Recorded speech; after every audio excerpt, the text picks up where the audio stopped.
তো বন্ধুরা very good morning সবাইকে। তো আজকে সকাল সকাল আমি তাড়াতাড়ি উঠে পড়েছিলাম এবং উঠে পড়ে তাড়াতাড়ি ফ্রেশ ট্রেশ হয়ে স্নান করে নিয়েছিলাম। তখন ঘড়িতে প্রায় 6টা 10। তো আমি তাড়াতাড়ি করে স্নান টান করে রেডি হয়ে নিচ্ছিলাম, আর এদিকে দেখতে পাচ্ছি আমি ব্রাশ করছিলাম, কারণ আজকে সকালেও আমার যাওয়ার ছিল ন্যাশনাল খেলাতে। তো রিপোর্টিং ছিল 8টা 15, তাই জন্য আমি আস্তে আস্তে গিয়ে লেট করে উঠেছিলাম।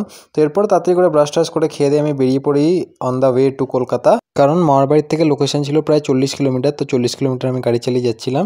তো সকাল সকাল রাস্তা খালি ছিল, তাই জন্য টুক করে ফোনটা নিয়ে একটু ভিডিও করে নিই যে আমি যাচ্ছিলাম সেইটা। তো এদিকে আমি তাড়াতাড়ি করে চলে যাচ্ছিলাম এবং গিয়ে তাড়াতাড়ি করে আমি রিপোর্টিং করি সকাল সকাল।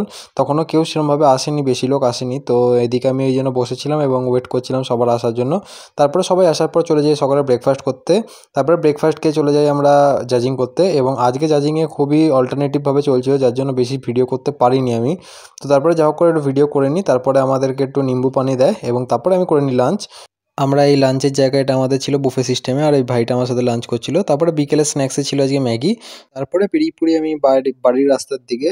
তো দেখো একটা কথা বলি, আজকে সারাদিন না খুব টায়ার্ড ছিলাম, কারণ হচ্ছে আজকে অনেক অল্টারনেটিভভাবে আমাদের আজকে জাজিং করানো হয়েছে, যার জন্য আজকে অনেক ম্যাচ অ্যাটেন্ড করতে হয়েছে। আর শুধু সময় সময় খাওয়া দাওয়াগুলো করতে পেরেছি, আর বেশি সেরকমভাবে কোনো ভিডিও করার সুযোগ পাইনি। তো আজকের দিনটা খুবই টায়ার্ডফুল ছিল, কারণ আজকে অনেকটাই বেশি খাটাখাটনি হয়ে গেছিলো। তো যাই হোক, এই জাজমেন্টটা আমার লাইফের প্রথম, আর ফেরার সময় কলকাতার রাস্তাটা বেশ সুন্দর লাগে, তাই জন্য আমি একটু ভিডিও করে নিচ্ছিলাম ফেরার সময়। এত সুন্দর রাস্তাঘাট লাগছিল যে কি বলবো, মানে জাস্ট অতুলনীয় লাগছিল।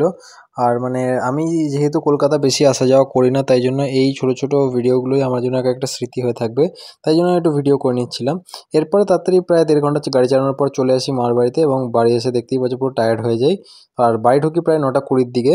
তো এদিকে তাড়াতাড়ি করে চলে আসি এবং এসে আগে আমি তাড়াতাড়ি করে ফ্রেশ হতে চলে যাই, কারণ শরীর পুরো অবস্থা খারাপ। তো তাড়াতাড়ি করে ফ্রেশ হয়নি। তো এটাই ছিল আজকে ভিডিওটা ভালো লাগলে লাইক করো, চ্যানেলটিকে সাবস্ক্রাইব করো, এবং দেখা হচ্ছে তোমাদের সাথে নতুন ভিডিও। ততক্ষণ চ্যানেলকে সাবস্ক্রাইব করো। টাটা।